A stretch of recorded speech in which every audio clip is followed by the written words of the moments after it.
भटकते हुए संसार में जीव के अंदर इन दोनों में से किसी एक का आश्रय ले, चाहे भगवान का ले चाहे सदगुरु का ले, तो इन दोनों में से एक का आश्रय लेने से सब काम हो जाते हैं। भगवान का आश्रय लेने से सदगुरु मिल जाते हैं, सदगुरु का आश्रय लेने से भगवान मिल जाते हैं, और आखिर में दुख की निवृत्ति और अत्यंत सुख की प्राप्ति हो जाती है। और इसीलिए अभी वाणी जी में हम लोगों ने श्रवण किया कि अज्ञान रूपी आंधी चलती है, भयंकर धूल चल रही है, और वो धूल उड़ उड़ के आंख में चली जाती है तो आंखें बंद हो जाती है। आंखें होते हुए भी खोल के देख नहीं सकता है, और धूल भली अज्ञान रूपी आंधी में वो चारों तरफ भटकता है, दौड़ता है, चिल्लाता है, रोता है। और ऐसे आंधी में वो यदि भगवान की या सदगुरुदेव की शरण में जाता है, उनको पुकारता है, तब सदगुरुदेव ज्ञान रूपी वर्षा कर देते हैं, और वो अज्ञान रूपी आंधी थम जाती है, शांत हो जाती है, निर्मल स्वच्छ वातावरण हो जाता है, और फिर वो अपनी आंखें खोलता है तो उसको परमानंद प्राप्त होता है। ऐसे ही परमानंद को प्राप्त करने के लिए हम लोग शिव पुराण की कथा सुन रहे हैं, और इस सुंदर इसी कथा के अंदर शौनकादि ऋषि और सूत जी संवाद चल रहा है। उनके संवाद के अंतर्गत सुंदर संवाद चल रहा है नारद और ब्रह्मा जी का। और नारद जी प्रश्न करते हैं, कल हम लोगों ने श्रवण किया किस प्रकार से भगवान शिव जी के 12 ज्योतिर्लिंग होते हैं, और वो 12 ज्योतिर्लिंग, उनकी स्थापना, उनका महत्व, कौन कौन भक्त के लिए कौन से अवतार हुए। कल तो हमने 12 ज्योतिर्लिंग के नाम श्रवण किए, आज उनका महत्व बता रहे हैं। और कहते हैं, सौराष्ट्रे सोमनाथं च श्रीशैले मल्लिकार्जुनम् उज्जयिन्यां महाकालम् ओंकारे परमेश्वरम् केदारं हिमवत्पृष्ठे डाकिन्यां भीमशंकरं वाराणस्यां च विश्वेशं त्र्यंबकं गौतमी तटे वैद्यनाथं चिताभूमौ नागेशं दारुकावने सेतुबन्धे च रामेशं ययं कृष्णेशं च शिवालये द्वादशैतानि नामानि प्रातरुत्थाय यः पठेत् सर्वपापविनिर्मुक्तः सर्वसिद्धिदफलं लभेत्। इस प्रकार से यह 2-3 श्लोकों में 12 ज्योतिर्लिंगों का नाम है। एक छोटी सी किताब आती है स्तोत्र रत्नावली, गीता प्रेस की। इसके अंदर ये बहुत सुंदर प्रकारे लिखा हुआ है, और यदि किसी को याद नहीं है तो वो किताब खरीद के पाठ कर सकते हैं, परंतु ज़्यादा बड़े श्लोक नहीं है, छोटे छोटे अनुष्टुप श्लोकों में ही 12 ज्योतिर्लिंगों के नाम दिए हैं, और 2-3 श्लोकों में ही संपूर्ण नाम आ जाते हैं। तो 2-3 श्लोक जो याद करके और नित्य सुबह उठकर स्नान आदि करके और इन श्लोकों का पाठ करें जो पाठ करता है नित्य प्रति, उनके सब पाप नष्ट हो जाते हैं और सब सिद्धि को देने वाले यह 2-3 श्लोक हैं और ज़्यादा कठिन भी नहीं है। भगवान के 12 नाम उसके अंदर है और ये नाम बहुत फल देने वाले हैं, इसलिए इनका नित्य पाठ करना चाहिए। जो शिव भक्त है उनको यदि लौकिक और पारलौकिक चाहिए और अंत में मुक्ति चाहिए तो इन श्लोकों का नित्य प्रति पाठ करें, बड़े भाव से और प्रेम से पाठ करें। और इतना ही नहीं, जिनको अपने इष्ट के प्रति प्रेम चाहिए, अपने इष्ट के अंदर श्रद्धा चाहिए,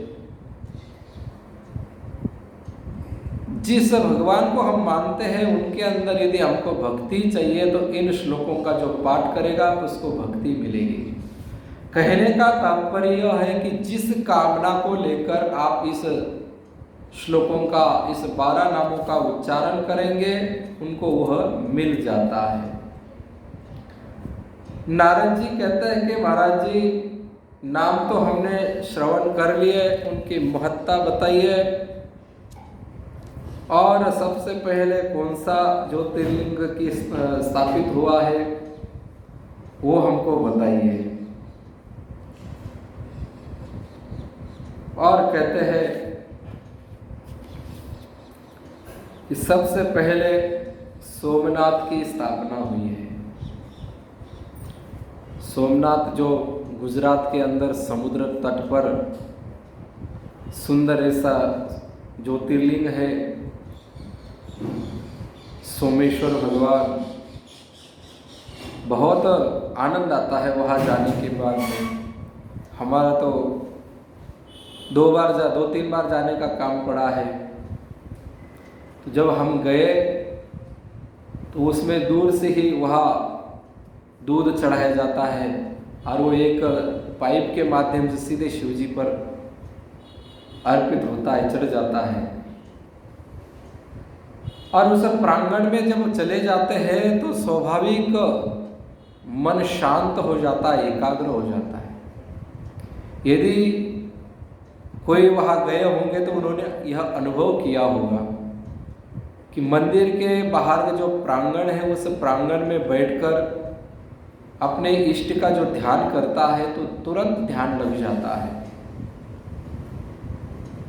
और वहाँ जाकर यदि कोई इन 4 श्लोकों का पाठ करता, इन 12 नामों का पाठ करता है और अपने इष्ट में प्रेम चाहता है, भक्ति चाहता है, मुक्ति चाहता है, तो वो सब उसको मिल जाती है। तो ऐसे पहले सोमनाथ जी की स्थापना हुई है।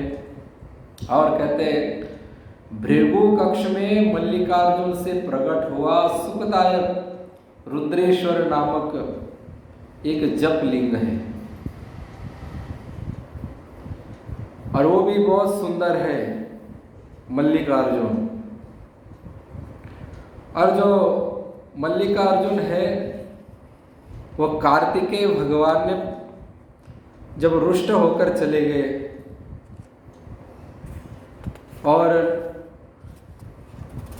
भगवान शिवजी और पार्वती को उनकी याद आने लगी है, तब वो वहाँ जाते हैं अपने पुत्र के पास और पुत्र को राजी करते हैं। पुत्र कहता है कैलाश पर तो मैं आऊँगा नहीं, मैं यही रहूँगा और आपको रहना है तो यही रहो मेरे पास।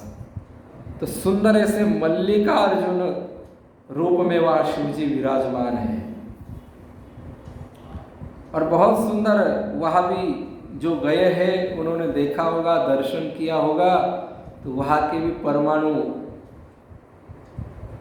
मन को शांति दिलाने वाले और भगवत प्रेम दिलाने वाले हैं।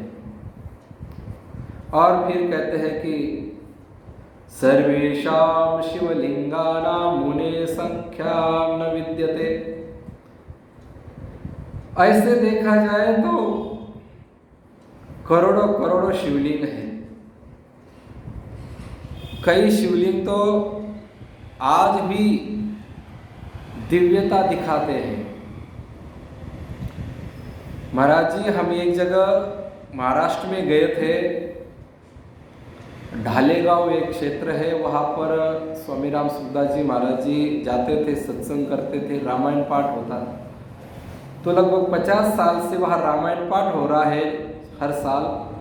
वहाँ से महज 2 या 3 किलोमीटर एक रामेश्वर का मंदिर है, रत्नेश्वर का मंदिर है।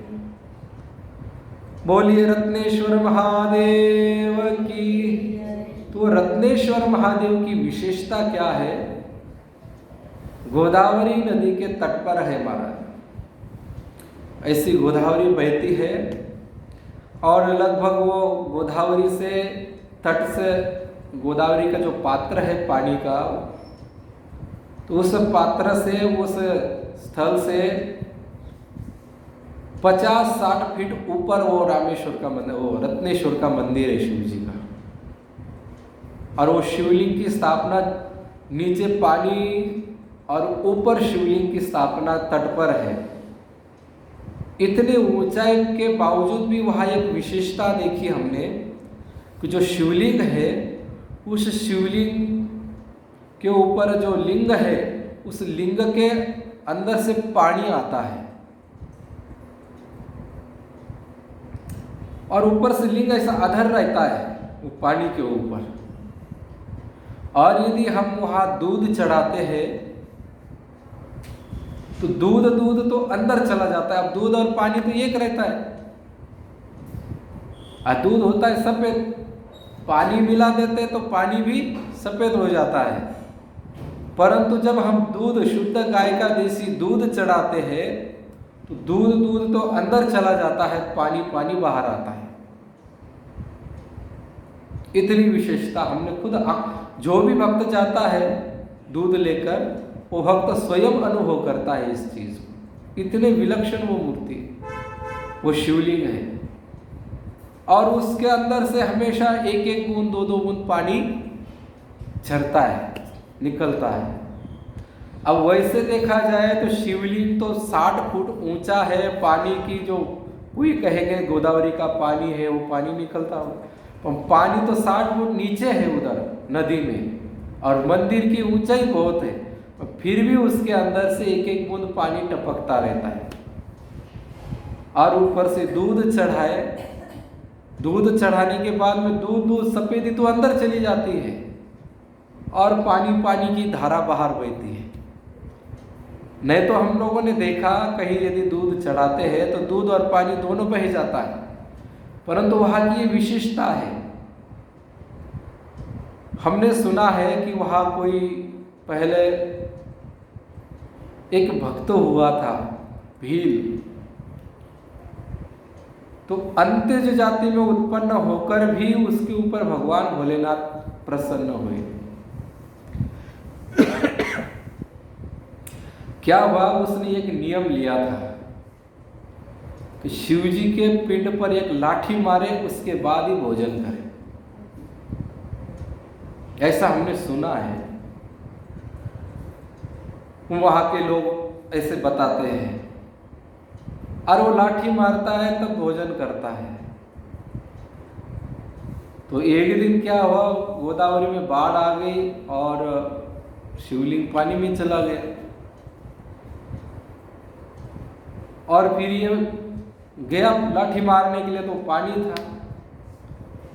अब इसने देखा कि भूख तो लगी है, लाठी मारे बिना तो खाऊंगा नहीं, पानी में कूद गया। और जब डूबने लगा तो शिवजी भगवान प्रकट हो गए और उन्होंने वहाँ का जल स्तर कम करके शिवलिंग की स्थापना और ऊंची कर दी और कहा कि हे भक्त, तेरे पर मैं प्रसन्न हूँ। तो उसने कहा कि भगवान आप मेरे पर प्रसन्न हैं तो मैं आपकी सेवा करना चाहता हूँ। बोले क्या? मैं आपको दूध पिलाना चाहता हूँ, मेरे घर पर गाय है, उस गाय का दूध पिलाना चाहता हूँ। और वो सुंदर ऐसा पात्र में दूध लेके आया और दूध उस शिवलिंग पर चढ़ाया तो दूध तो पी गए शिवजी। और पानी पानी बाहर आ गया, तब से शिव जी दूध ग्रहण कर रहे हैं, इतना विलक्षण। और भगवान, एक कथा हमने और सुनी देखी, हमारे जन्मभूमि में एक आशुतोष भगवान का मंदिर है और वहाँ पर एक सन्यासी महात्मा रहते थे। तो दोपहर में हम लोगों को वो गीता जी पढ़ाते थे। जून का महीना था, फुल गर्मी चल रही थी, दोपहर के 12:30-1 बज रहे थे। आप लोगों को पता है मई जून में कितनी गर्मी पड़ती है, भयंकर, और ऐसे गर्मी में बाहर निकलना मुश्किल हो जाता है। और जो महात्मा जो रहते थे, उस महात्मा से मंदिर थोड़ी दूर है। और क्या हुआ, हम गीता जी पढ़ रहे थे और वो महात्मा जी अचानक उठकर दौड़े एकदम से। अब जैसे अपने लोग बैठे हैं, यहाँ से अपने में से एक जन बीच में सीधा उठकर दौड़ने लग जाए तो बाकी लोग आश्चर्य करेंगे कि भाई क्या हुआ, क्यों दौड़े। तो ऐसे वो महात्मा जी दौड़े तो हमको आश्चर्य हुआ कि महात्मा जी दौड़े क्यों, ऐसा क्या हुआ। ना तो किसी ने आवाज़ दी, ना कोई ऐसा कुछ लग रहा है, कोई परिस्थिति नहीं लग रही। और वो एकदम दौड़कर मंदिर की तरफ गए।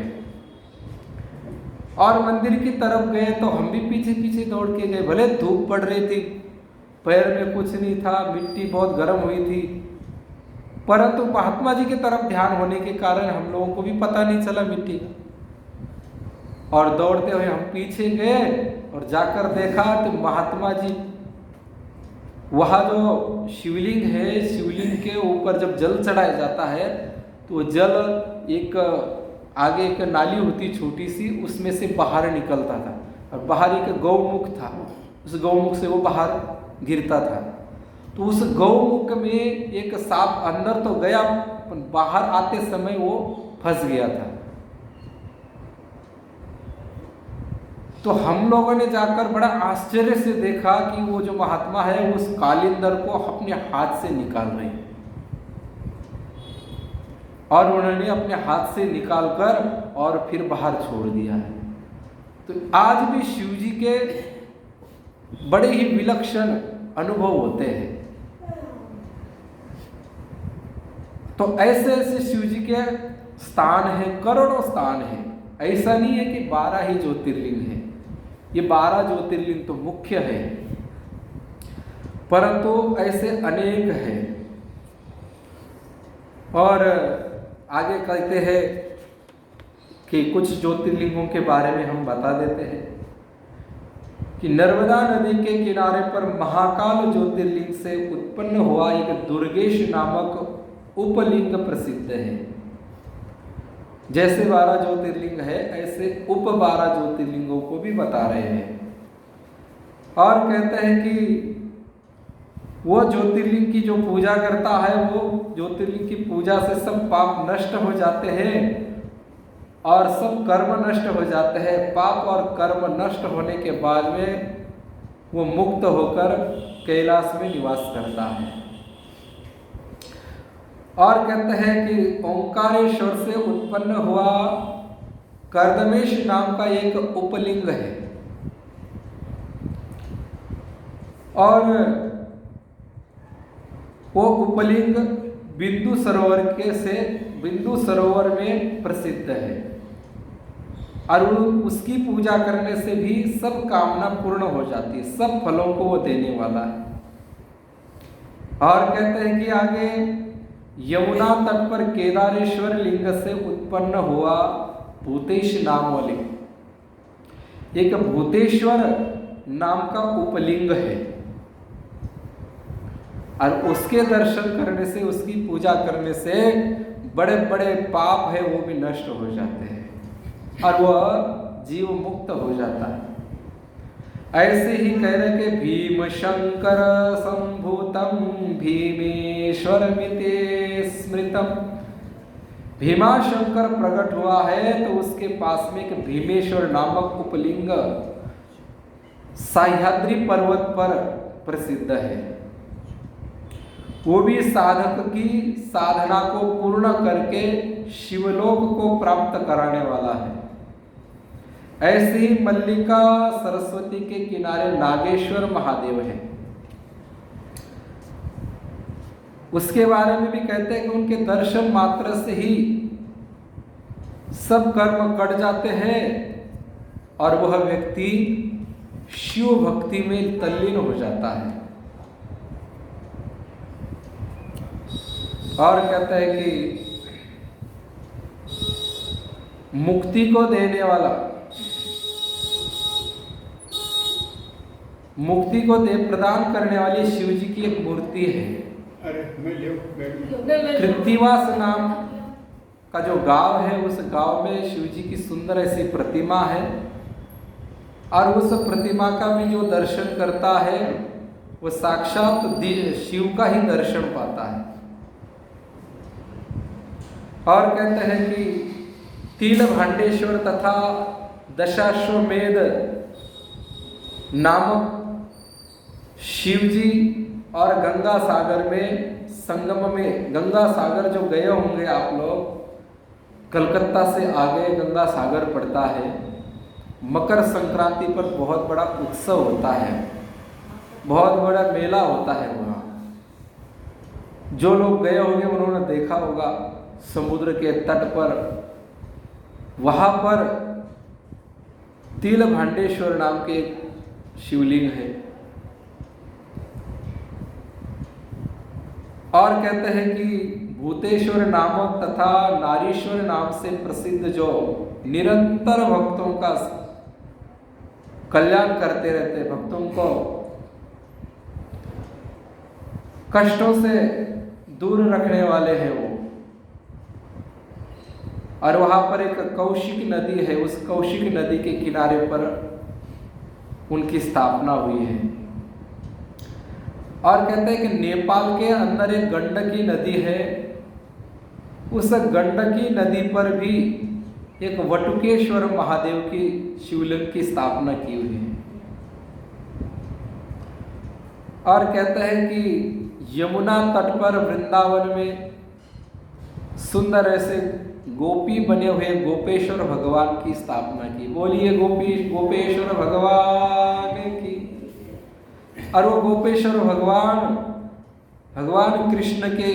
कृष्ण का जो रासलीला का प्रसंग है श्रीमद् भागवत में आया है, उस रासलीला में स्वयं भगवान गोपी बनकर और रासलीला का आनंद लेते हैं। ऐसे वो गोपेश्वर भगवान वहाँ विराजते हैं और वृंदावन की रक्षा करते हैं।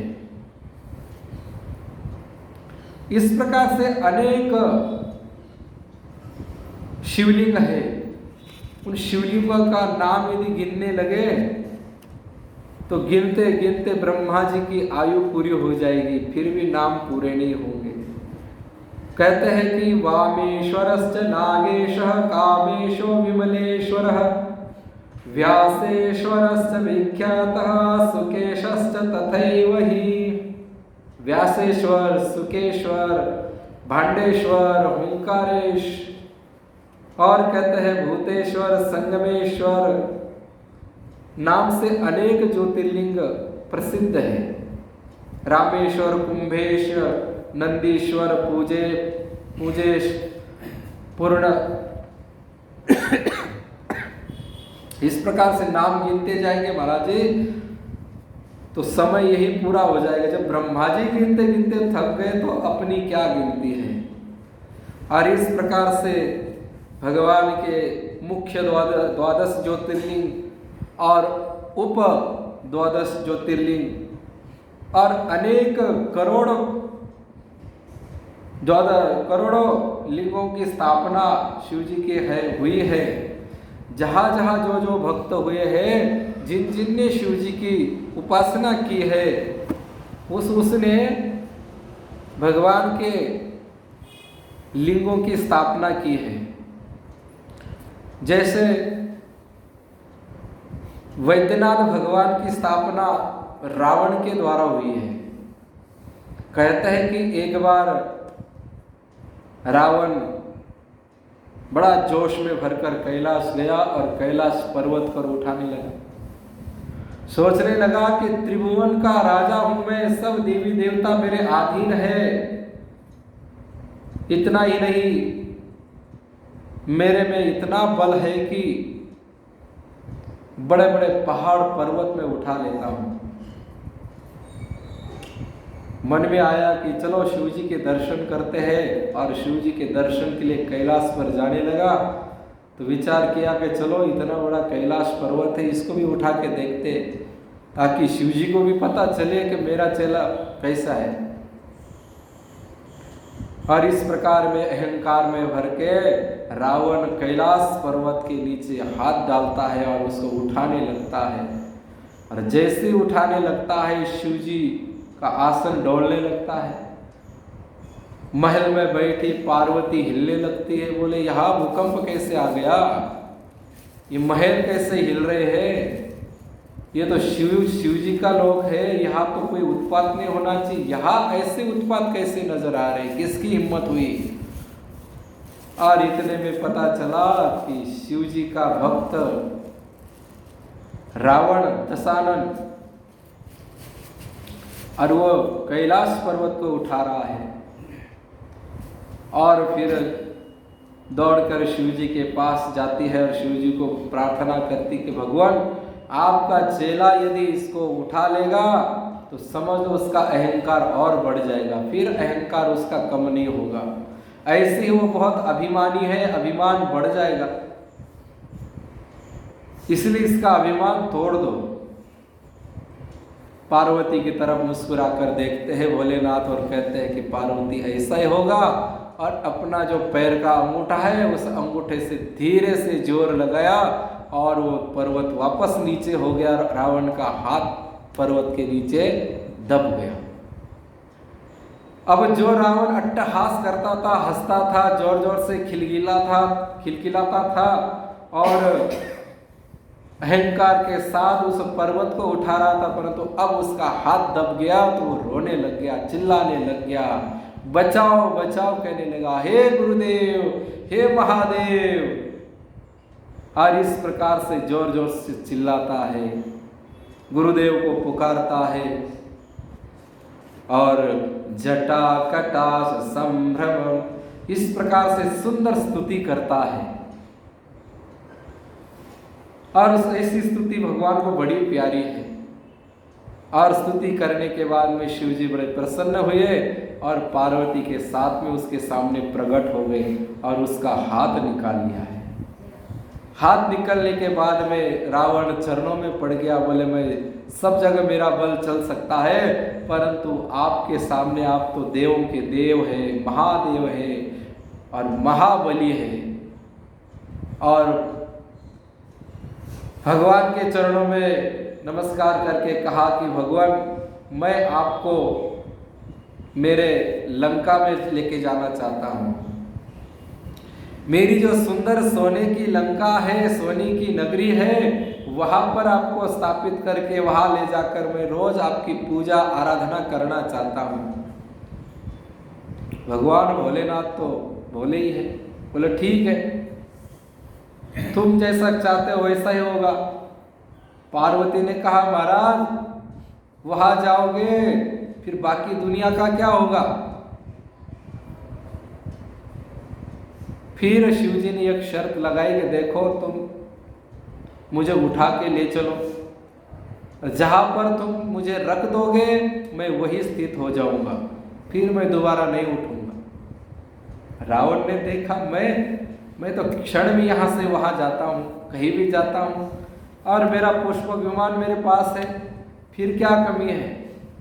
शिव जी को तो मैं यूं लेके चला जाऊंगा। शिव जी का इतना बड़ा पर्वत में उठा सकता हूँ तो शिव जी क्या है। और फिर उसने शिव जी को उठाना चाहा तो शिव जी ने कहा रो भाई। और शिव जी ने अपने भीतर से एक शिवलिंग प्रकट किया। बोले इसको लेके चल और मैं जहाँ चाहे वहाँ तेरे साथ आऊँगा। और तू जब कहेगा तब मैं मूर्ति रूप में दर्शन दूंगा। इस रूप में जैसे मैं हूँ इस रूप में दर्शन दूंगा। और रावण बड़ा खुश हुआ, उसने देखा कि मैंने गुरुदेव को जीत लिया है और अब गुरुदेव को अपने लंका में लेके चलते हैं। और वो सिर पर उठाकर रावण शिवलिंग को लेकर चल पड़ा है। चलते चलते उसने देखा कि बड़े बड़े स्पीड से जाएंगे, परंतु भगवान भोलेनाथ बहुत भारी हो गए। जैसे वो स्पीड बढ़ाता था वैसे ही अपना वजन बढ़ाते भोलेनाथ, और पुष्पक विमान उड़ने में अक्षम हो गया। अब वो उड़ नहीं पा रहा है भोलेनाथ को लेकर। तो रावण से कहा पुष्पक विमान ने कि आप इनको अपने कंधे पर उठा लो और फिर खुद चलो, मेरे में इतना सामर्थ्य नहीं है कि आप दोनों को लेकर चलो, एक तो आप चलो या फिर शिवजी चलो। अब इसने देखा कि कंधे पर शिवजी है, शिवजी को तो नीचे रख नहीं सकते हैं, और दोनों में से एक को चलने के लिए कह रहा है, ये तो हो नहीं सकता है। तो रावण ने कहा ठीक है, मैं खुद चलते हुए आऊँगा, तू चले जाओ लंका में। और रावण खुद चलते हुए लेके जा रहा है और बड़े प्रेम से उत्साह के साथ ले जा रहा है। पार्वती इशारा कर रही है कि लंका में मत जाओ महाराज, लंका में जाओगे तो जैसे बाकी देवता बंदी है ऐसे आपको भी बंदी बना लिया। तो भगवान ने पार्वती के बातों पर ध्यान दिया और भक्तों के कल्याण के लिए अपना वजन और बढ़ाया, पर रावण पूरा वजन सहन कर रहा है। भगवान ने देखा कि ये तो सब सहन कर रहा है, ये तो बात मान ही नहीं रहा, इसके ऊपर वजन का कोई इतना प्रभाव नहीं पड़ रहा है, सब सहन करते हुए मुझे लेके जा रहा है, अब क्या करे। फिर दूसरी प्रेरणा की, उसको लघु शंका लगाई। अब रावण ने देखा नीचे तो रखना नहीं है, परंतु ये तो हो सकता है ना कि किसी दूसरे के कंधे पर देवे। तो वहां पर एक किसान था, वो अपने गायों को भैंसों को चरा रहा था और उसको बुलाया कि अरे इधर आ जाओ। वो दौड़ कर आए, बोले इस शिवलिंग को पकड़ के रखना, मैं थोड़ा घूम के आता हूँ। और इस प्रकार से रावण ने उसके पास शिवलिंग दिया और खुद गया। अब वो ब्राह्मण है, रावण कम नहीं है, त्रिकाल संज्ञा करता है, पवित्रता रखता है। और वो लघु शंका के लिए गया, हाथ पैर धोने लगा। इधर शिवजी ने देखा ये तो आ जाएगा, और इधर शिवजी ने वजन बढ़ाया। अब वो किसान है, वो कितना सहन करेगा। और उसने देखा कि यार ये तो बहुत भारी हो गए, तो मैं तो ऐसे मर जाऊंगा। और उसने देखा कि शिवलिंग तो है, नीचे रख देंगे, वापस उठा लेंगे। और उसने उसको वही रख दिया और वो वही शिवजी स्थापित हो गए। बोले भक्तवत्सल भगवान की। और फिर रावण ने आकर देखा, अरे वो तो वहां से खड़ा है और शिवजी का शिवलिंग तो नीचे रख दिया। और उसने कहा कि अरे ये क्या कर दिया तूने? बोले क्या? बोले उठा लो। बोले तुम्हारी चीज है, मेरे बड़ा भारी हो रहा था, कमर दुख रही थी, इसलिए मैंने रख दिया, इसमें क्या है, उठा लो। बोले ऐसा नहीं है, ये साक्षात शिवजी है, ये इन्होंने मुझे कहा था कि एक बार जहाँ रख दोगे वही रहूंगा। अब रावण बहुत प्रयास करता है, शिवलिंग के अंदर से आवाज आई, रावण तो कितना भी प्रयास कर, मैं यहाँ से उठने वाला नहीं हूँ, हिलने वाला नहीं हूँ, क्योंकि मैंने तुझे ये बात पहले ही बता दी थी। अब रावण हताश हो गया और वही शिवलिंग को छोड़कर लंका को चला गया। इस प्रकार से वैद्यनाथ भगवान की स्थापना हुई। और रामेश्वर भगवान की स्थापना तो सब लोगों को पता है कि राम जी की अर्धांगिनी सीता का हरण रावण ने किया है। और उसके बाद में जब लंका जा रहे थे, समुद्र के तट पर पहुंचे, सुंदर ऐसे पुल का निर्माण किया। अब उस पार जाना है तो इधर भोलेनाथ को मनाना जरूरी, क्योंकि रावण किसका भक्त है? भगवान शंकर जी का भक्त है। और इसीलिए भोलेनाथ को हम प्रसन्न कर लेंगे तो रावण को हराने में या रावण को मारने में कोई तकलीफ नहीं होगी। और यदि सीधा हम रावण को मारने जाएंगे और भोलेनाथ बीच में आके खड़े हो जाएंगे तो मुश्किल हो जाएगी। इसलिए सुंदर ऐसी स्थापना की है रामेश्वर की, बालू, वहाँ की जो रेत है वो रेत का ही शिवलिंग बनाया। अब पूजा करनी है, ब्राह्मण चाहिए, शुद्ध ब्राह्मण चाहिए, वेद पाठी ब्राह्मण चाहिए, त्रिकाल संध्या करने वाला ब्राह्मण चाहिए, और उच्च कुल में उत्पन्न हुआ ब्राह्मण चाहिए। फिर किसी ने याद दिलाया कि बोले ब्राह्मण तो है, पंडित है, विद्वान है, रावण है। बोले रावण, उसको तो मारने के लिए जा रहे हैं, वो कैसे आएगा? बोले नहीं, कर्म कांड के लिए फिर वो सब करता है, बोले आ जाता है, क्योंकि उसको शिव जी के ऊपर बड़ी श्रद्धा है और शिव पूजा के लिए, शिव आराधना के लिए वो कभी भी तैयार हो जाता है। रावण ने वेदों पर भाष्य लिखा है, इतना विद्वान था रावण। ये तो एक भगवान की लीला थी, इसीलिए, नहीं तो रावण जैसा विद्वान कोई नहीं हुआ है। और फिर रावण को बुलाया। रावण ने कहा मैं पूजा पाठ तो कर दूंगा, परंतु अकेले आधे अंग से मैं पूजा नहीं करवाता, पूरा अंग चाहिए। बोले पूरा अंग? बोले हाँ, पति पत्नी सहित यदि होंगे तो मैं पूजा करूंगा, नहीं तो नहीं करूंगा। अब यदि सीता को लाना है तो रावण को मारना पड़ेगा, रावण मरेगा तो पूजा नहीं होगी, और रावण पूजा के लिए आएगा तो सीता नहीं है। फिर राम जी ने कहा कि रावण को कहो कि थोड़ी देर के लिए हमको सीता दे दे, फिर वापस ले जाना। रावण को विश्वास था कि राम जी कभी झूठ बोलते नहीं, और फिर कहा कि ठीक है। और फिर रावण खुद ही अपने साथ सीता को लेकर आया है, और वहाँ राम जी के पास बैठा कर दोनों पति पत्नियों से भगवान रामेश्वर की स्थापना करवाई है। बोलिए रामेश्वर भगवान की। इस प्रकार से बहुत शिवलिंगों की स्थापना हुई है।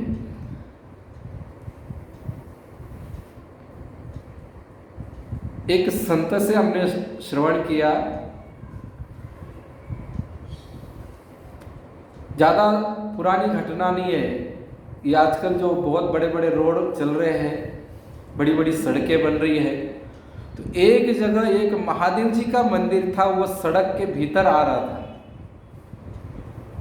तो सरकार ने देखा कि इस शिवलिंग को हटाकर नया मंदिर बनाकर वहाँ स्थापित कर देंगे।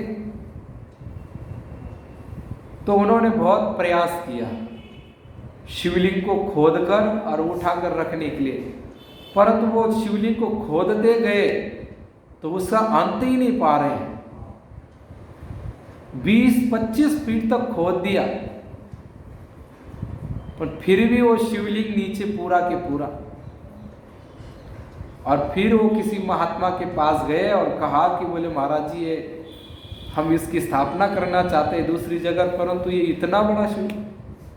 तो महात्मा जी ने कहा देखो, शिवलिंग की तो ब्रह्मा और विष्णु भी अंत नहीं देख सके, तो अपनी हम लोग कौन है बोले? तो शिव जी तो कहीं जाने वाले नहीं है, परंतु आप अपने सड़क का रास्ता बदल लीजिए। तो आज भी वो दोनों तरफ से सड़क गई है और बीच में सुंदर ऐसा शिव जी का मंदिर बना हुआ है। बोलिए भोलेनाथ की। और इस प्रकार से भोलेनाथ की अनेक कथाएं, अनेक शिवलिंगों की स्थापना है। हर गांव में आपको एक एक दो दो शिवलिंग मिलेंगे, कई जगह तो 3-3 4-4 शिवलिंग मिलेंगे। हमने अपनी आंखों से देखा है गोदावरी तट पर, जहां जहां से राम जी गए हैं, जहां जहां राम जी रुके हैं, वहां वहां पर राम जी ने शिवलिंगों की स्थापना की है। अनेक जगह पर शिवलिंगों की स्थापना की है और बड़े विलक्षण मंदिर है।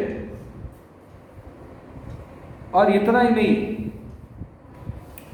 हमारा जहाँ जन्म हुआ है वहां से राम जी गुजरे हैं गोदावरी तट से।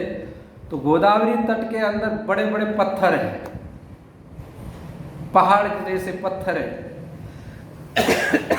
बड़ी बड़ी चट्टानें हैं, उन चट्टानों के ऊपर ऐसे उंगली से शिवलिंग बने हुए हैं, ऐसे घुमा के और ऐसे निकाले हुए उंगली से। अब चट्टानों के ऊपर जैसे हम रेत के अंदर उंगली से घुमाते हैं तो कैसे शिवलिंग बन जाते हैं, ऐसे शिवलिंग बने हुए हैं। और वहां पर राम जी के पैरों के चिन्ह है, हिरण के पैर के चिन्ह है, सीता जी के पैर के चिन्ह है, आज भी मौजूद है जगह जगह पर, एक जगह नहीं, जगह जगह पर। और लोग कहते हैं कि महाराज राम थोड़ी हुए हैं, कृष्ण थोड़ी हुए हैं, कहा राम जी ने सेतु थोड़ी बनाया है। हमारे ही हिंदू में पैदा हुए हिंदू लोग बोलते हैं कि महाराज ये तो राम कथा है, तो ऐसे कहने के लिए, बातें के लिए, बस हुआ थोड़ी है। अरे जाकर देखो, उनके अवशेष आज भी है, आज भी वो गवाही देते हैं कि राम जी यहाँ आए थे।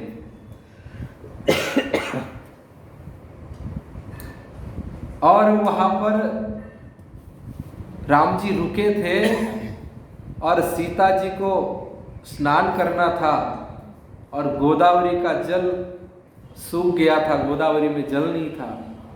तो लक्ष्मण ने अपने हल से वहां पर गोदावरी में हल चलाया है और उस हल चलाने गड्ढा हुआ, उस गड्ढे से जल निकला। आज भी वो गड्ढा है, और गड्ढा कोई छोटा सा नहीं है, कम से कम 100 फीट इतना लंबा है। ऐसा वो जैसे हल चलता है और कैसे वो हल के पीछे जमीन फट जाती है, ऐसी जमीन फटी हुई है, पत्थर फटा हुआ है। बड़ी चट्टान थी, उस चट्टान फटी है और उसमें से जल है और कांच की तरह एकदम अमृत जैसा सुंदर जल है। आज भी लोग वो जल पीते हैं। और वहाँ माता सीता ने स्नान किया था, वहाँ पर भगवान शिव जी के लिंग की स्थापना की हुई है। तो वो मंदिर के जो पत्थर देखेंगे, इतने बड़े बड़े पत्थर है कि वो आज 15-20 आदमी मिलकर भी उठ नहीं सकते, इतने बड़े बड़े पत्थर हैं। बड़ी बड़ी मशीनें लगेगी तब वो पत्थर उठेंगे, इतने बड़े बड़े। उस मंदिर का नाम हमने हमारे वहाँ के लोगों से सुना है कि वो हेमाड़पंथी मंदिर है। इतना बड़ा मंदिर है वो, इतनी बड़ी शिवलिंग तो बहुत बड़ी है, हाथ में नहीं आए इतनी बड़ी शिवलिंग। आज भी वो गवाही देते हैं कि भगवान राम जी यहाँ से गए थे, यहाँ रुके थे। और लोग कहते हैं कि भगवान राम जी थोड़ी हुए। हमारे पुराण कोई झूठ नहीं बोलते हैं। जब राम मंदिर की बात चल रही थी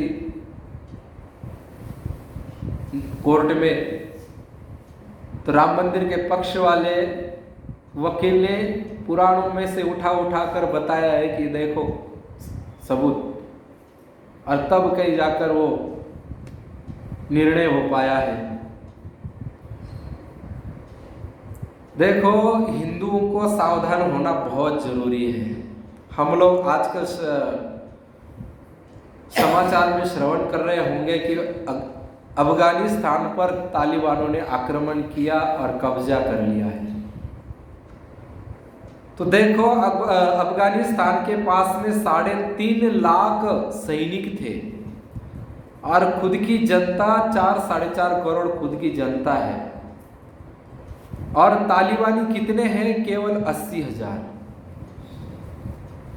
फिर भी उन्होंने 4-4.5 करोड़ जनता और 2.5 लाख सैनिकों के ऊपर आक्रमण करके उनको हरा दिया। क्यों हराया? क्योंकि सरकार में कोई दम नहीं था, भ्रष्टाचार था, और जनता ने सरकार के ऊपर विश्वास किया कि सरकार हमारी रक्षा करेगी। परंतु सरकार में भ्रष्टाचार था, नेता तो कौन कहाँ चला गया, कौन कहाँ भाग गया, कुछ पता ही नहीं चला। और जनता घर में सोती रहेगी, और तालिबानों ने आक्रमण करके सबको मारना चालू किया है। स्त्रियों को 100 रुपए में बेच रहे हैं, 12-12 साल की बच्चियों को 100 रुपए में बेच रहे हैं। इतना ही नहीं, जब यदि स्त्री को खाना बनाना नहीं आया तो उसके ऊपर तेल डाल के जला रहे हैं। और ऐसे यदि हम हिंदू एक नहीं हुए ना, तो ये परिस्थिति हमारे दूर नहीं है, हमारे हिंदुस्तान में दूर नहीं है यदि हिंदू एक नहीं रहा तो। आज हिंदू सावधान हुआ तो ठीक है, हिंदू लोग एक हो गए तो ठीक है, जागृत हो गए तो ठीक है, नहीं तो हम भी उसी भ्रम में रहेंगे कि सरकार तो हमारी है और सरकार के मंत्री है और हमारे पास इतनी सेना है उतनी सेना है, कुछ नहीं करती सेना। मंत्री फिंत्री सब स्वार्थी है, कुछ नहीं कर पाएंगे। सरकार के भरोसे मत रहना, खुद जागृत हो जाओ, खुद उठो, खुद एक दूसरे की मदद करना सीखो, एक दूसरे के साथ खड़े हो जाओ, तभी हम जी पाएंगे, तभी हम चल पाएंगे। नहीं तो हमारे आंखों के सामने उदाहरण है, देख लो, कहाँ तो 4 करोड़ जनता, 3.5 लाख सैनिक और का 80,000। महाराज उनको भाग रहे, वहां से उनको भागने भी नहीं दे रहे, पीछे से गोलियां मार रहे हैं, डर के मारे सब भाग रहे हैं। और अब वो एक हो रहे हैं।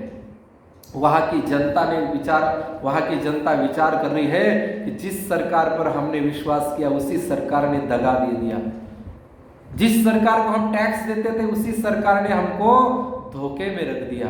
अब वो सब एक हो रहे हैं और वापस लड़ाई चालू कर रहे हैं। परंतु अब क्या है, पानी तो मुल्तान चला गया। परंतु अपने तो हाथ में है, अभी अपने हिंदुओं को तो जागृत होना चाहिए, एक होना चाहिए। सब लोग एक हो जाएंगे, एक दूसरे को मदद करेंगे, एक दूसरे के साथ खड़े हो जाएंगे, तो किसी की मजाल है आंख उठाकर भी देखे। तो सरकार के ऊपर भरोसा मत करो, सरकार तो अपना काम कर ही रही है, ऐसा नहीं कि काम नहीं कर रही है, सरकार तो अपना काम कर रही है, परंतु अपने को घर घर में से जागृत होकर खड़े होना है। और नहीं होंगे तो उसका परिणाम जो हम समाचार में देख रहे हैं वो अपने यहाँ देखेंगे। इसलिए सबको जागृत होना है। और इसी प्रकार से श्री शिव महापुराण भी हमको यही प्रेरणा देता है कि जो हिंदू में जन्मा है और वो हिंदू में जन्म कर यदि हिंदू की रक्षा नहीं करता है तो वो हिंदू नहीं है। और इसीलिए आज राम जी को भी रावण को कहना पड़ रहा है, तो रावण ने मना नहीं किया है, रावण खुद आया है। ऐसा नहीं है, रावण ने भी ये नहीं कहा कि अरे तू तो मेरा शत्रु है, राम जी ने भी नहीं कहा कि तू मेरा शत्रु है। सब राग द्वेष भूल गए और राम जी भी हिंदू और रावण भी हिंदू है। तो धर्म के कार्य के लिए दोनों एक साथ, राम और रावण एक साथ हो सकते, तो हम नहीं हो सकते कि हमारी इतनी शत्रुता है कि एक दूसरे से। रावण राम जी के लिए उनकी सीता लेकर आए हैं और पूजा की है, तो हम लोगों को भी अपनी शत्रुता भूलकर और अपने हिंदुत्व को सामने रखकर, अपने सनातन धर्म को सामने रखकर और उसका आधार लेकर उसकी रक्षा के लिए सबको साथ खड़े होना चाहिए। बोलिए आनंद कंद भगवान की। और इस प्रकार से श्री नारद जी कह रहे हैं कि नंदिकेश्वर भगवान की जो स्थापना है उसके बारे में बताओ। अब नंदिकेश्वर भगवान की जो स्थापना हुई है वहां कह रहे हैं कि एक बार क्या हुआ, एक ब्राह्मण थे, पति पत्नी, उनको 2 पुत्र थे और वो ब्राह्मण बीमार पड़ गए। बीमार पड़ने के बाद में उनकी मृत्यु हो गई। माँ ने बहुत सेवा की थी उनकी, बच्चों को भी पाल पोस के बड़ा किया था। तो माँ ने कहा कि देखो भाई, मृत्यु तो सबको एक ना एक दिन आना ही है। जब घर में कोई मृत्यु हो जाए किसी की, तो एक दूसरे को सांत्वना देनी चाहिए, ये नहीं कहा अगला जोर जोर से रो रहा है तो हम भी और जोर जोर से रोए। रोना तो आता ही है क्योंकि हमारे सामने हम उनके साथ रहते थे, परंतु ये ब्राह्मणी इतनी उच्च शिक्षा देती है, उसके पति उसके परम धाम चले गए हैं, अपने बच्चों को कहती है कि देखो बच्चों, मृत्यु तो सबकी होनी है, ऐसा नहीं कि पिताजी गए और हमारी मृत्यु नहीं होगी, एक ना एक दिन हमारी भी मृत्यु होगी। परंतु पिताजी ने कितने अच्छे अच्छे काम किए हैं, कितने धर्म की स्थापना की है, धर्म की रक्षा की है, वो शिक्षा हमको लेनी चाहिए। और ऐसे जीवन बीतते बीतते वो भी बीमार हो गई, जाने की स्थिति में आ गई, बड़ी दुख पाने लगी, तो प्राण निकल नहीं रहे, तो पुत्र पास में आया है और पुत्र ने कहा कि हे माता, तुम्हारे प्राण नहीं निकल रहे, बड़ी दुख तकलीफ पा रही है, तो तुम्हारे ऐसी कौन सी भावना बाकी रहेगी, कौन सा काम बाकी है कि जिस कारण से उसकी चिंता के कारण तेरे प्राण नहीं निकल रहे, बताओ। तब माता ने कहा कि देखो मैं कह तो दूंगी, परंतु तुम करोगे नहीं, परंतु तुम यदि निरालस्य होकर यदि उस बात को सुनो और करोगे तो अवश्य कह देती हूँ। जब माता पिता जाने की स्थिति में हो तो उनके पास जाकर यही पूछना चाहिए कि आपकी क्या इच्छा बाकी है, कोई दान धर्म करना बाकी है या कोई बड़े बड़े अनुष्ठान करने बाकी है, आपका यदि कोई भागवत वगैरह करना बाकी है तो बता दो, हम करवा देंगे। कोई तीर्थ में जाना है और वहाँ पर यदि कोई दान पुण्य करना है तो वो भी बता दो। तो ऐसे पूछ लेना चाहिए, ये पुत्र का कर्तव्य है। और इसी प्रकार से उस बुढ़िया के जो 2 पुत्र हैं उसमें से बड़े वाले पुत्र पास में आए और उन्होंने कहा कि माँ बताओ क्या काम बाकी है। तब उसने कहा कि बोले नर्मदा किनारे पर नंदिकेश्वर एक धाम है,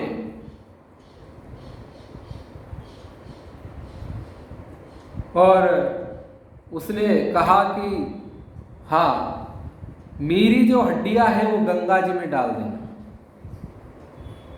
मैं मर जाऊं तो मेरी जो हस्ती है वो हस्ती गंगा जी में जाकर डाल देना, ताकि गंगा, उसको पता है कि गंगा जी में हस्ती गिर जाती है तो वो स्वर्ग में चले जाते हैं और आगे अगले जन्म में अच्छे कुल में जन्म मिलता है। तो इस प्रकार से पुत्र ने कहा कि कोई बात नहीं माँ, चिंता मत कर, तेरी हस्तियां मैं गंगा जी में ही प्रवाहित करूंगा। और इस प्रकार से आश्वासन और वचन मिलने के बाद में बड़े ही आराम से उस माता ने अपने प्राण त्याग दिए हैं। और उसके बाद में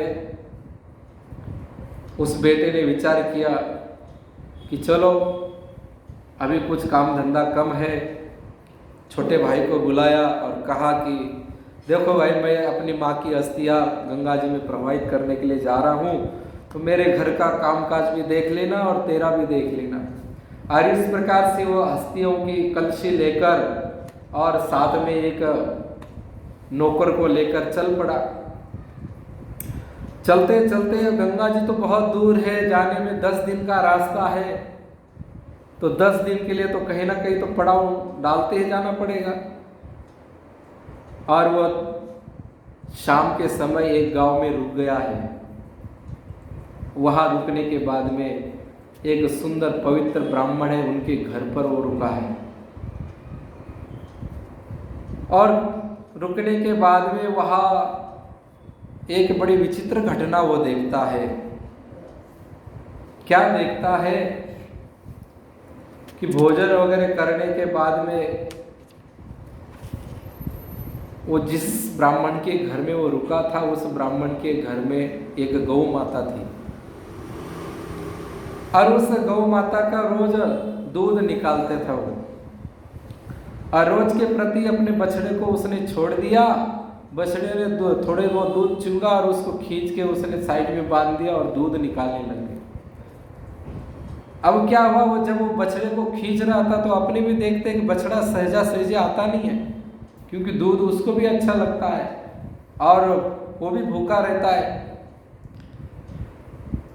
इसीलिए शास्त्रों में कहा है कि 2 स्तनों का दूध तो अपने निकलना चाहिए और 2 में उसको पीते रहना चाहिए। एक साइड में वो पिए और एक साइड में हम दूध निकालें, तो वो दूध अमृत की तरह होता है।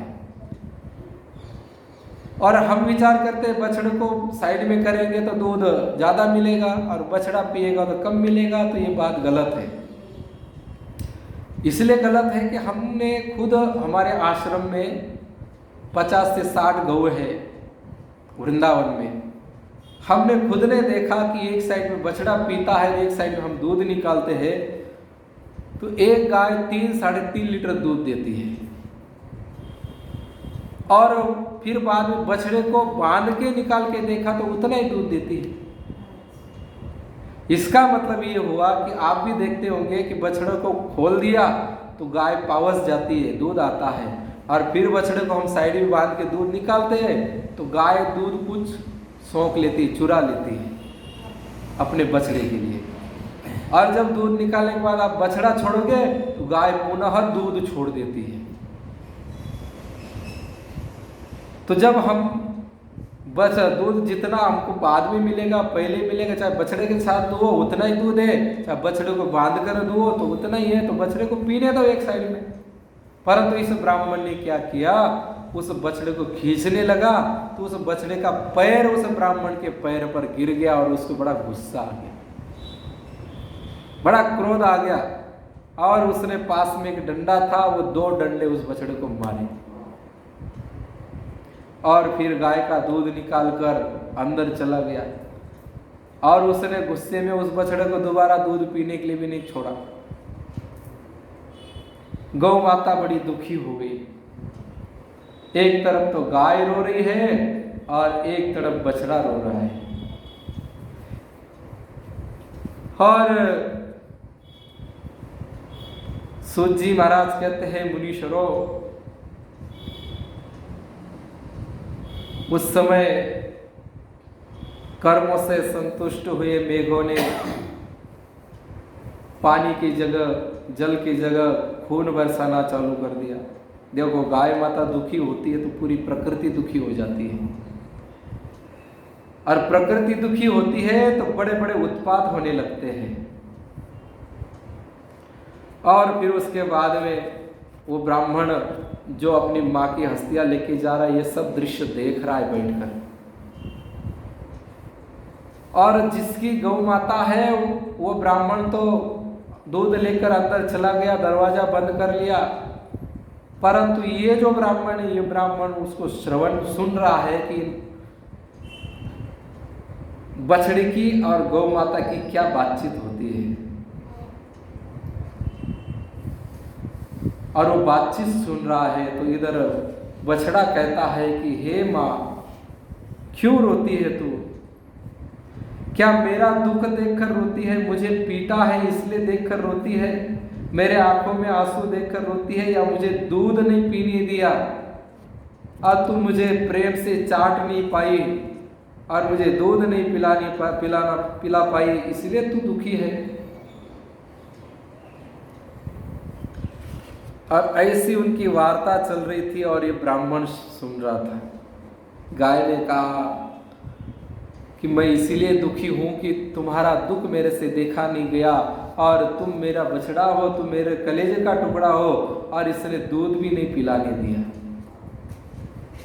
मैं इसको इतना अमृत जैसा दूध देती हूं और इसने तुझे डंडों से मारा,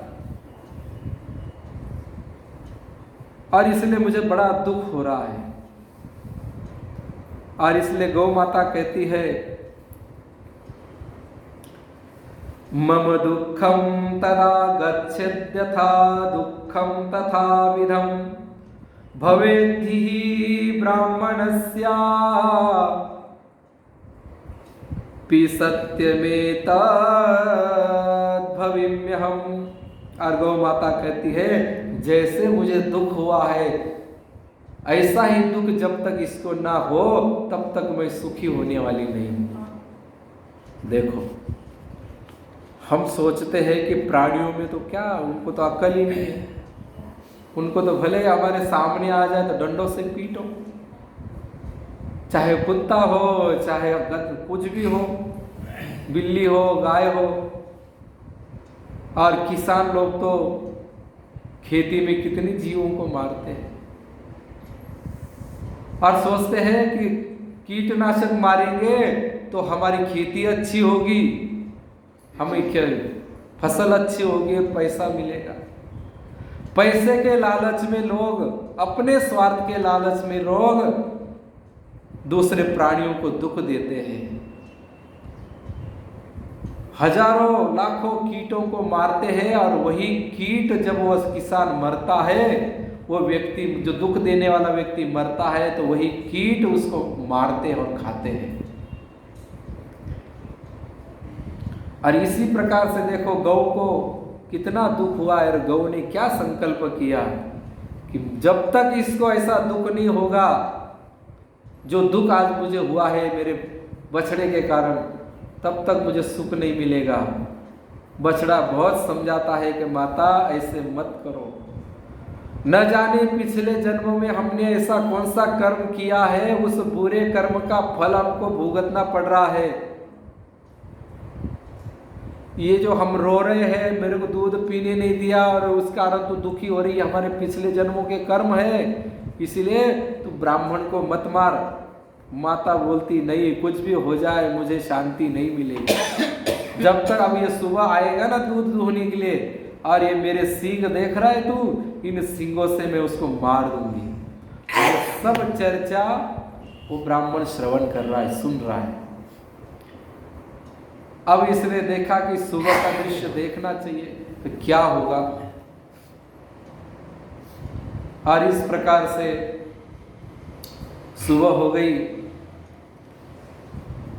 और सुबह अब वो जब से वो आने वाला है, उससे पहले बछड़ा कहता है कि माता ऐसा मत कर, तुझे ब्रह्म हत्या लगेगी, और ब्रह्म हत्या लगेगी तो तू कहाँ जाएगी।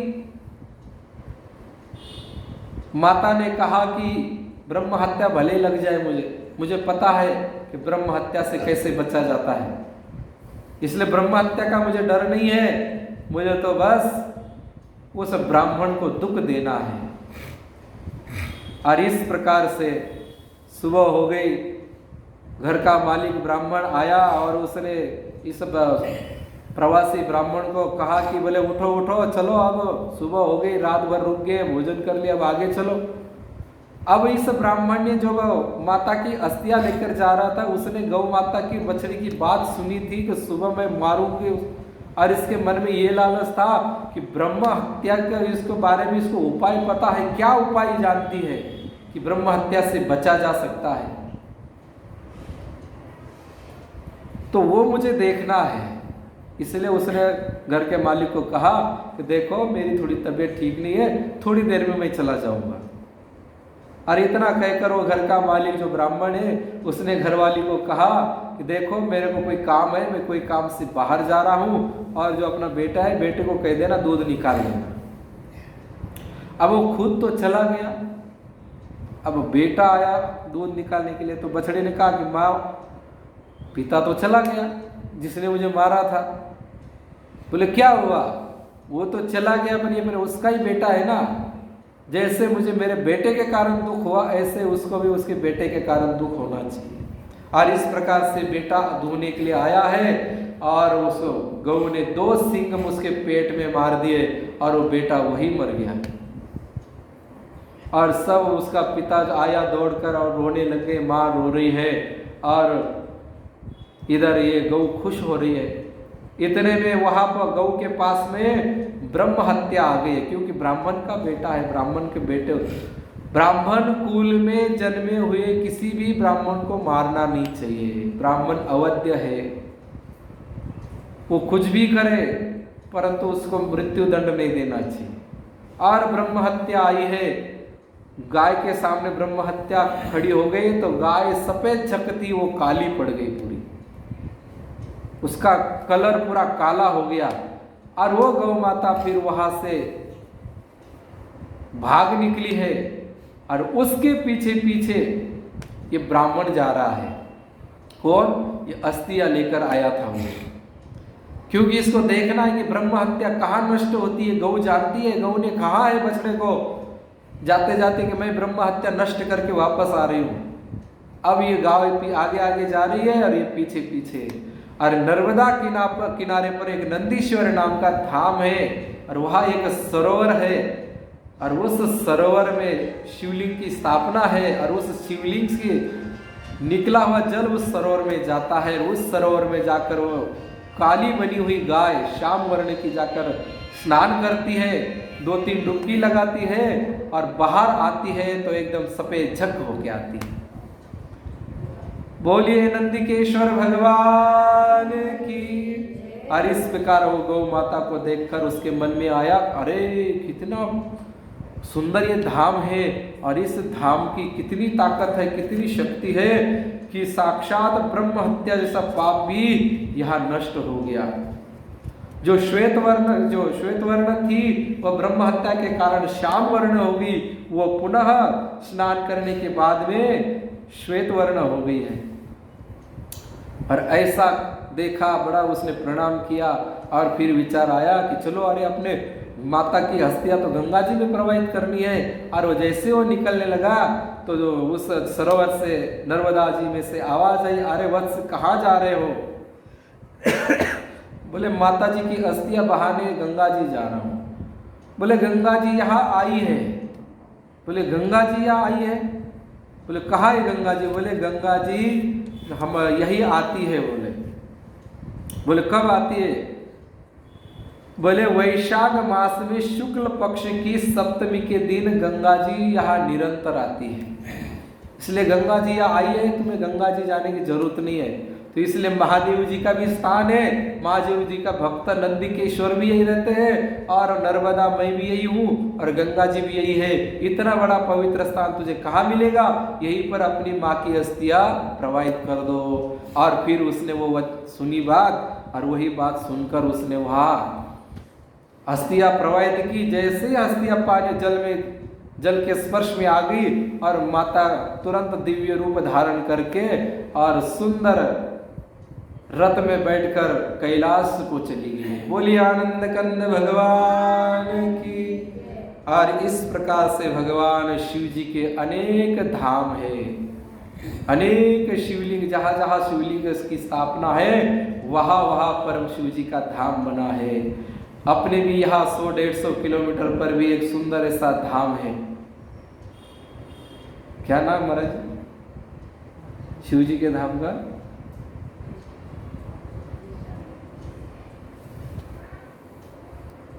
यहाँ जाते हैं ना लोग, 100-150 किलोमीटर है।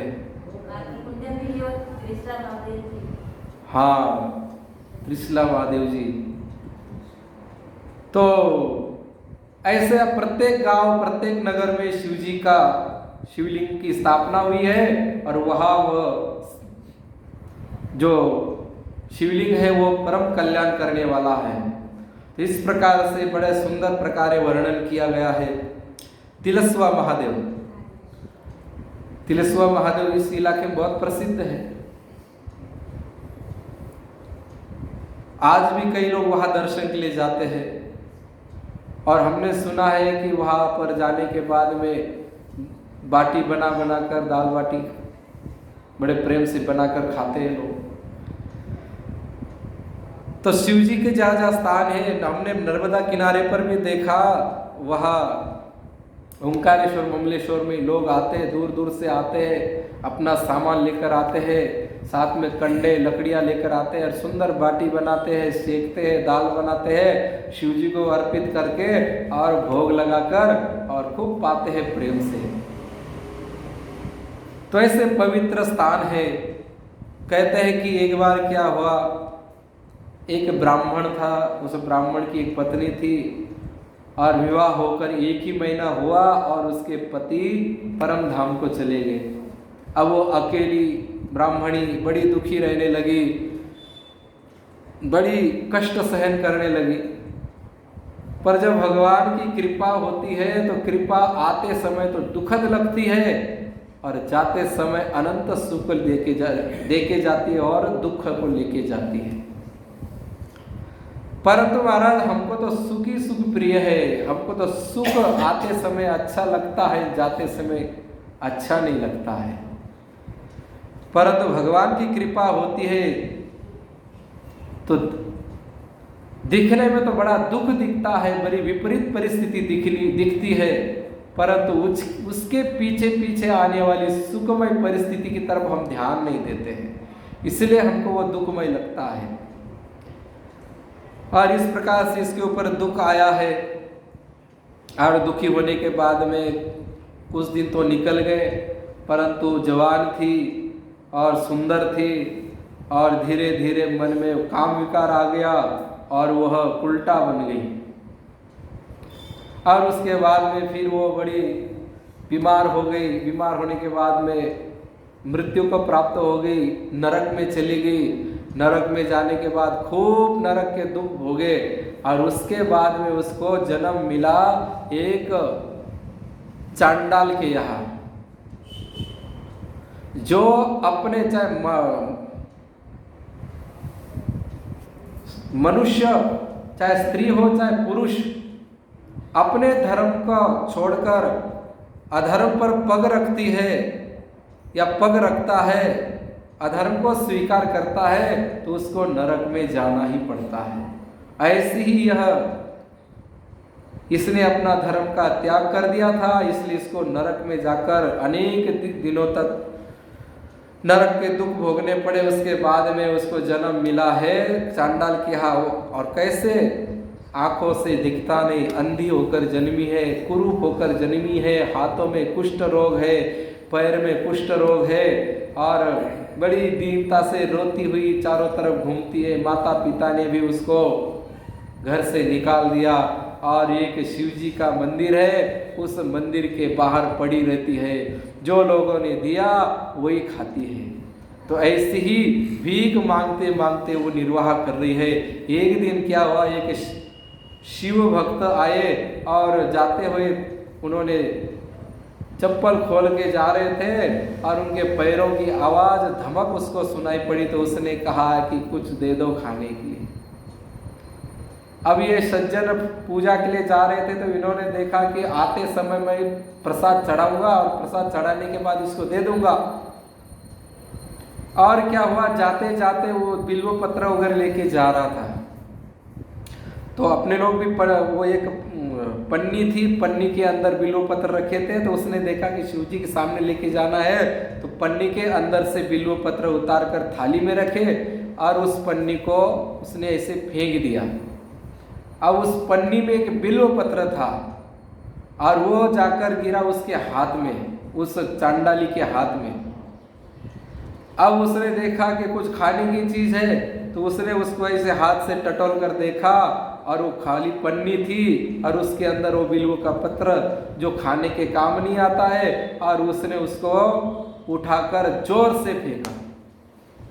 और उसको गुस्सा आ गया, एक तो भूखी थी और ऊपर से खाने वाली चीज नहीं, और फिर जोर से फेंकने के बाद वो बिल्व पत्र उड़कर शिवजी के ऊपर गिर गया, शिवलिंग के ऊपर गिर गया। और शिवलिंग के ऊपर गिरने के बाद में भगवान भोलेनाथ बड़े प्रसन्न हुए और प्रसन्न होकर उसके सामने आए और कहा, बेटा तेरे पास कुछ भी नहीं होकर फिर भी तूने अंधी होने के बावजूद भी और चल फिर नहीं पाती है, फिर भी तूने आज सोमवार के दिन बिल्व पत्र मुझे अर्पित किया है, इसलिए इस एक बिल्व पत्र के कारण तेरा कुष्ठ रोग नष्ट हो जाएगा और तुझे आंखें आ जाएगी और तू सुंदर हो जाएगी। और भगवान ने कृपा करके उसको एकदम सुंदर बना दिया, उसको आंखें भी दे दी और उसका स्वस्थ तबीयत भी एकदम बढ़िया हुई। और उसके बाद में उसको पता चला कि शिव जी को एक बिल्व पत्र अर्पित करने से, वो भी गुस्से में फेंका था तो भी शिव जी ने इतनी कृपा की, और मैं यदि प्रेम और भाव से यदि बिल्व पत्र चढ़ाऊंगी, पूजा करूंगी, तो भगवान क्या नहीं देंगे। और इसी प्रकार से उसकी शिव जी के अंदर बड़ी श्रद्धा और प्रेम हुआ और वो रोज शिव जी की आराधना करती और शिव जी को आरती करती, धूप नैवेद्य करती और सुंदर सुंदर बिल्व पत्र तोड़कर और शिव जी को अर्पित करती।